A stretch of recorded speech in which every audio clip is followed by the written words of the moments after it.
अज़मत, किबरियाई और बड़ाई सिर्फ़ मेरे लिए है, तो तुम खुद ही फ़ैसला करो, क्या मेरे अलावा किसी और की इबादत की जा सकती है? जब रब मैं हूँ, काबिल तारीफ़ मैं हूँ, रहमान और रहीम मैं हूँ, आखिरत के दिन का मुकम्मल मालिक मैं हूँ, अब तुम खुद ही फ़ैसला करो, क्या ये औसाफ रब होना, रहमान होना, रहीम होना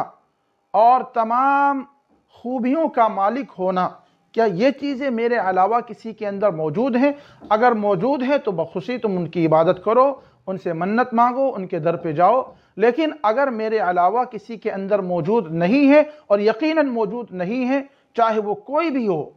अल्लाह के अलावा कोई भी हो, किसी के अंदर भी ये कमालात और ये खूबियाँ मौजूद नहीं है, जब किसी के अंदर भी ये खूबियाँ मौजूद नहीं है तो और सिर्फ मेरी ही इबादत करनी चाहिए।